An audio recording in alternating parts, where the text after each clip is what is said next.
Christianity is not a white man's religion. I've been seeing so many people online talk about this, swearing up and down that Christianity is a white man's religion, when they keep ignoring, for one, some of the earliest churches were in Africa. I actually go to a few of these churches. I'm an Ethiopian Orthodox Christian, Black American Ethiopian Orthodox Christian, or Tawahedo as I'd like to call it. Plus, you got to keep in mind, you know, a lot of people have these interpretations based on Western slavery and what it did, and how these white supremacist devils use that against us as a people. You can't take the baby out, you can't throw the baby out with the wash. You got to learn the first history behind that. I would not be Orthodox today if I didn't ask a lot of these questions that I did when I got challenged by like a lot of my friends that would say the same thing, you know? And somehow I ended up actually going towards the Orthodoxy. You know, I really didn't plan on it because it made me question, you know, my own faith as a whole. And I ended up there. I did not grow up Orthodox Christian or anything like that. Also, keep in mind, even if you want to take us Eastern Christians out of the context, look at what a lot of early African Christians did. Did you all know the first slave revolt was led by an African woman by the name of Kempa Vita of Congo? She was a Christian, you know, which started the Antonian movement, because, you know, that comes from, like, I guess she'd seen a vision of St. Anthony, not the one of Egypt, the one that is a part of our church, but he actually was more of a Catholic, St. Anthony. And basically, he told her in a vision, basically, you know, what was going down. You could read about that. And she, you know, was inspired by him, and she resisted a lot of the colonists. They ended up burning her as a witch because she didn't fall for the okie doke when it came to resisting them. And she not only resisted them, she led a lot of resistance to the point where there were people, even after her death, that were inspired by her. Kabo Khomeini in Tariq Nasheed's video 1804 actually mentioned about the African resistance before even coming to the colonies. He talked about, what was it, that there were resistance on the continent of Africa. And this was the lady that I'm talking about. I'm sure that there were more, but this is one that comes to mind when he mentioned that. Because she, being a Congolese African who accepted Christianity and knew about the faith enough to not be deceived by like a lot of these white supremacist colonists, to the point where she knew the difference between all of what was going on with them versus what they claimed to believe. And she resisted. Her resistance influenced the Haitian Revolution and the Stono Rebellion and a bunch of other rebellions, from what I understand. So, and even if you want to go even further, let's talk about a lot of the Christians that were inspired enough to, by the scriptures even, just to even resist and combat things like slavery and discrimination.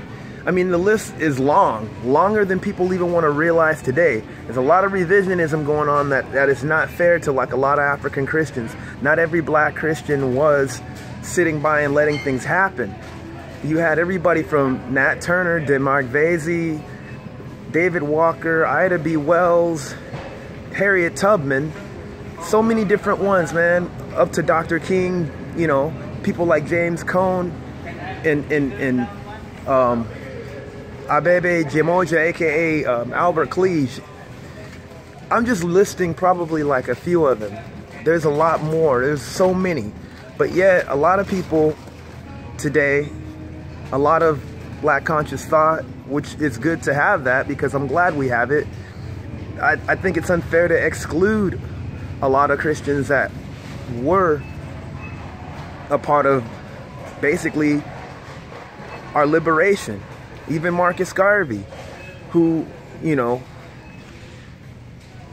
couldn't be traced to even influencing people like the Nation of Islam and all that, was a Christian, you know. He was a Catholic Christian at that. And, you know, he had also Abba George McGuire, who was probably the first of Orthodox Christians in America, Black American Orthodox Christians, who was a part of the Syrian Orthodox Church. And he was his chaplain. There's a lot of history with a lot of Christians, but don't get it twisted. Don't think it's just so bad. Like, I hear a lot of this stuff where it's a lot of vitriol towards Christianity when people are, first of all, ignoring the history of Christianity, which was not a white supremacist religion. Second of all, which is ignoring the history of a lot of black Christians and black liberation that had to do with it. And third of all, just counting every Christian as like a coon and all this like bootleg type stuff, which isn't the case, because many of us, you know, lost our lives, you know, in regards to it. Just like Brother Malcolm X and Buchman, or any of them, you know, that were not Christian, but still stuck up for the liberation of our people. You know, you can't just throw the baby out with the wash. It's like flogging a freaking like horse, you know, like too many times. And it's old, and it's also misinformation. So this one's for all of my black brothers and sisters that are, you know, saying a lot of this stuff about Christians. I'm not ignoring that there's a lot of bad things that have happened in the church, and people have used Christianity to enslave us, but you got to keep in mind they were of a different religion. A lot of those people that used that were of the religion of white supremacy. I'm glad Tariq actually emphasized that. He himself said that, Tariq Nasheed I'm referring to, said that they use things just basically as a mask.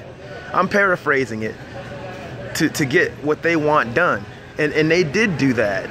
You can't say that